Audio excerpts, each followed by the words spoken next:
peak again in life.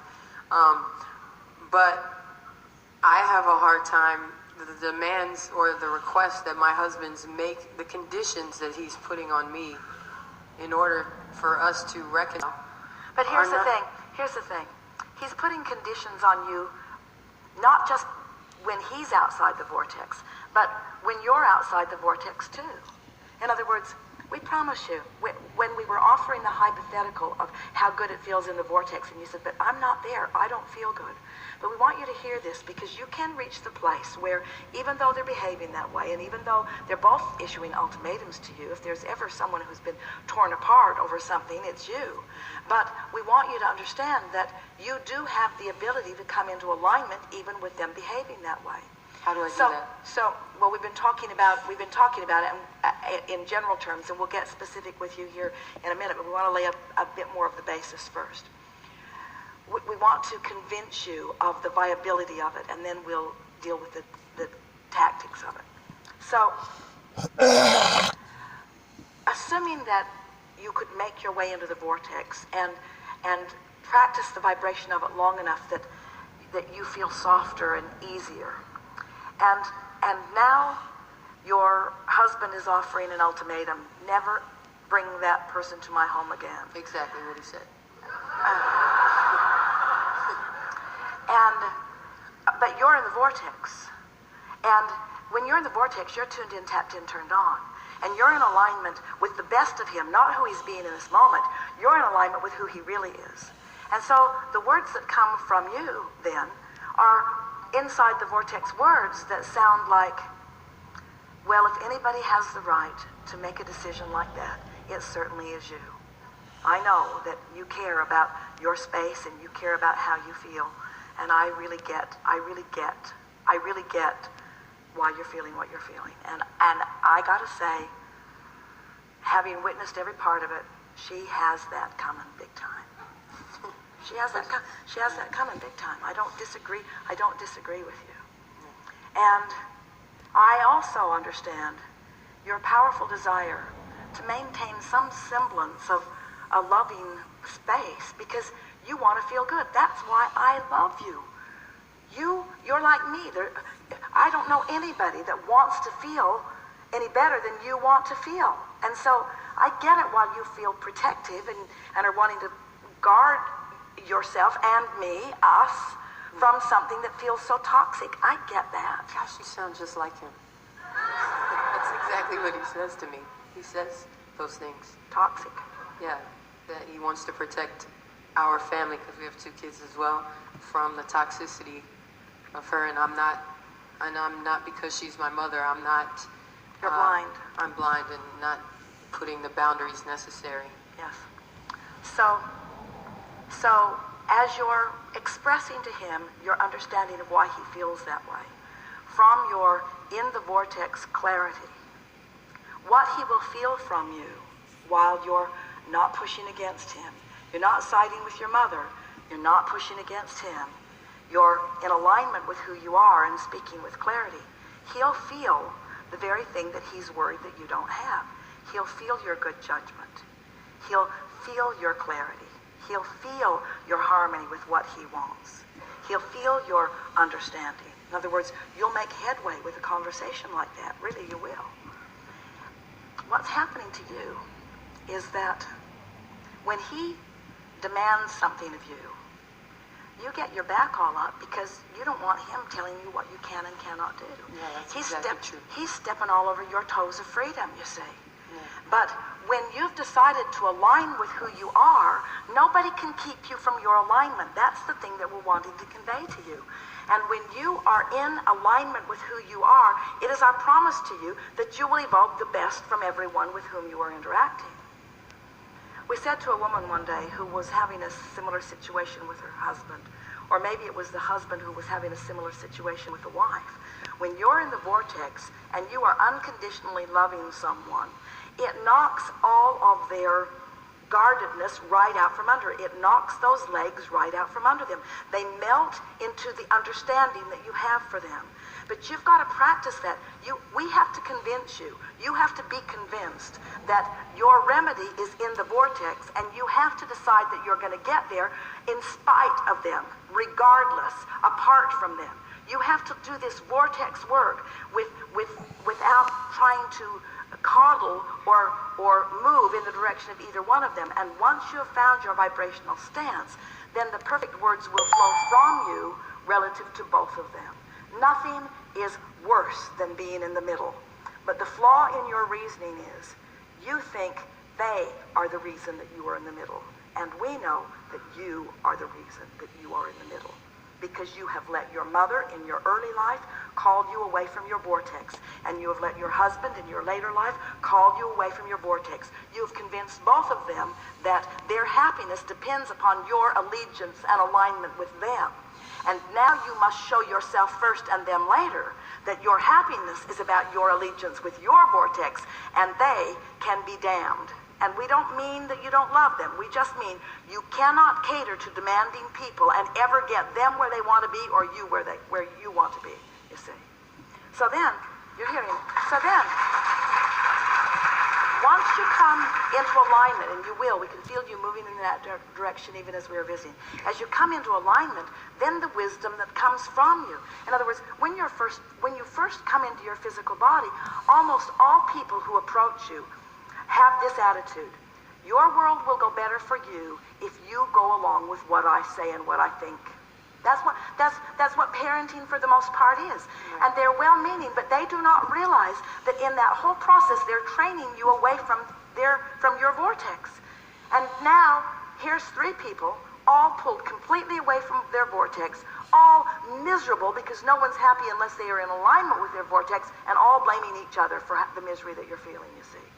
You have to be the leader. You have to get into the vortex. Your heart has to soar. You have to get your balance back. This whole thing has to start being funny to you. You have to start recognizing that this is like a dramatic Shakespeare play playing out right in the middle of your own living room. That's what it feels like. You have to reach this place where you are so in touch with her that in the same way, didn't you find it rather remarkable that we know everything on your mind right down to the words that are being spoken because we're in the vortex where everything that you want is? We're communicating with you in very clear fashion, and you will do the same for them. And you will convince each of them independently of your absolute adoration and appreciation of your vortex and your alignment, and then of your appreciation of them. And it's our promise to you. You see, when you're in the vortex, you open to this infinite love. When you're in the vortex, you have this capacity for love and appreciation. And when they see that you're not catering, that you're vortexing, that you're aligning with who you are, in time, they will come to realize that you are not to be competed over by them, that you are enough for all of it, that there is enough flowing through you and to them and to... You can work this out. Well, I have one other little problem related to all of this, which is that we have these 2 young children who my husband is now adamant that they are not, that they're not able to see my well, mother. We understand that, but the thing is, don't go there now for a little while. In other words, we've had a wonderful gathering here today, and you felt yourself come into resonance with a lot of it. And as we spoke specifically to you about this very compelling and real-life situation, you came even to more alignment. And now, as you have that conversation with us or with anyone, you lose ground. In other words, as you keep saying, but he says, and she says, and he won't, and she won't, you just keep it alive within you, you see. And so what you want to start saying are things like, they don't really know what they're doing, and I'm going to figure this out, and I haven't got it all figured out yet, but I'm going to. And there's going to be a time in my future that we're all going to be a happy family again. I know it because I want it. I want my children to have this man, and I want these children to have this grandmother. I want that, and I will have it. I just don't have...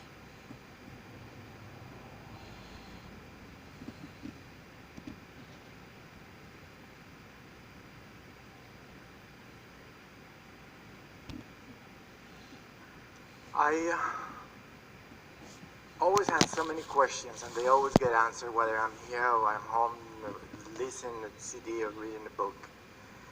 And finally, I want to share with you what I do that it doesn't work for me. And it is that every time that I'm always moving forward to a better place that feels better for me in my interactions and my thoughts. And when it comes to people, when I'm around people that are close to me, like my partner, my life partner, it is so clear to me that I want to, and you said this to me, second guess myself about it.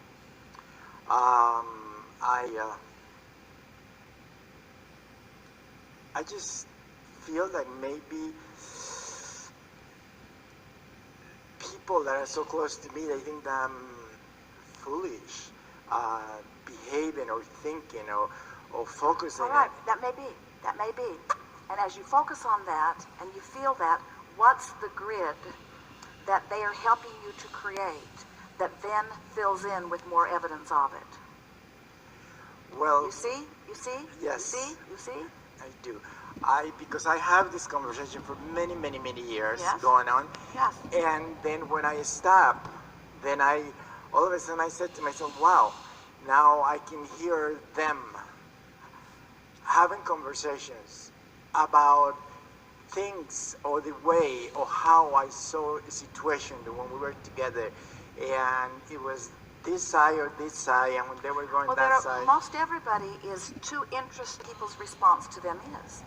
It's an interesting thing. So in this school setting that we are describing, or in this world setting, or in this community setting, or whatever environment is around you, there are all kinds of people who are observing you.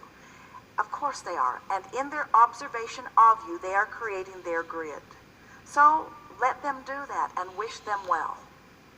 But what you're wanting to do is pay attention to your observation of them, which is creating your grid.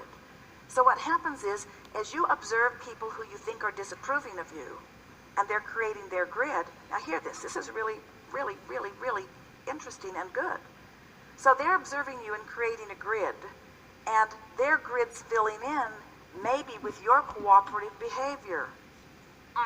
Did you hear? They're observing you, they're not approving of you, and they're creating a grid, and their grid is filling in with your response. Seems logical, doesn't it?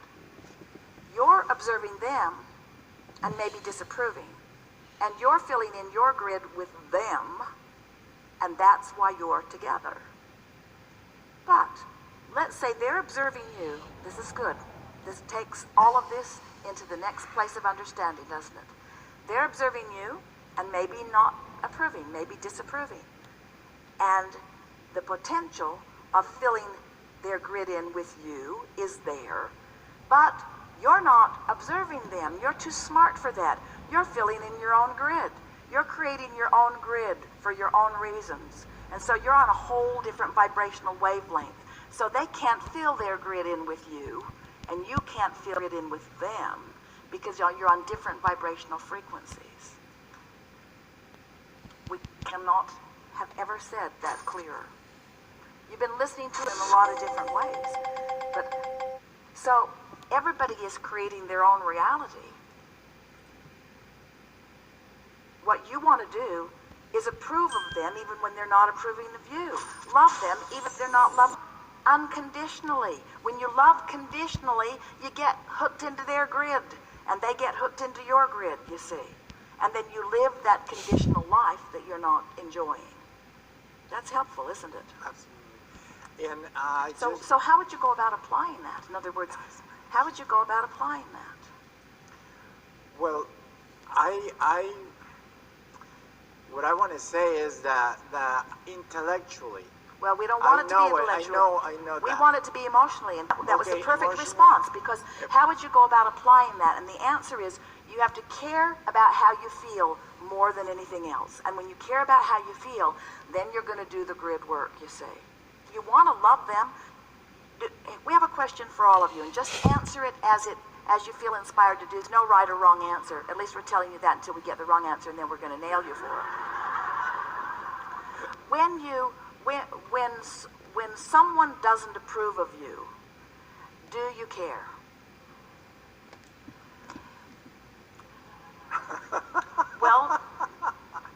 someone doesn't approve of you,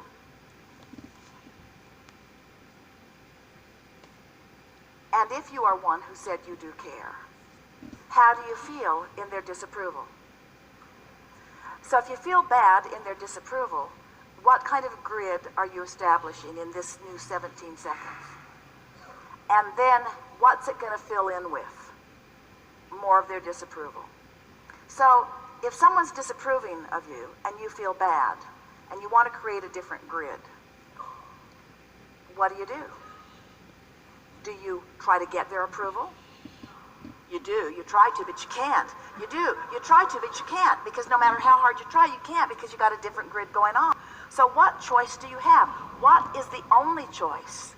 You got to let go of it. You've got to sort of break the cycle of it by going general. So why do you think you wanted their approval to begin with? Because it would feel better if they gave you the approval. And what is their approval? What does their approval represent to you? Their love, their appreciation, their alignment. So if you go right to love and appreciation and alignment and leave them out of it because they're out there having their own experience, whatever it is, and you find love and approval and alignment anyway, unconditionally, because the condition didn't encourage it. You had to do it unconditionally. You had to do it unspecifically. You had to do it some different way. You did the grid work. You found the love because you want to feel the love. You want to be the love. You want to radiate the love. You want to attract the love. Now what are you going to get from them? Maybe love if they're in the vicinity. And we're here to tell you all of them are in the vicinity enough to get it if you would practice it enough. There's not a rascally enough person on this planet to withhold their love from you if you love them enough. Not one of them can deny you, you see. Because when you get into this grid, when you align with the wholeness of who you are, you have such power, you have such leverage, you have so much wholeness with who you are, that when you are radiating that, they will come around. They will.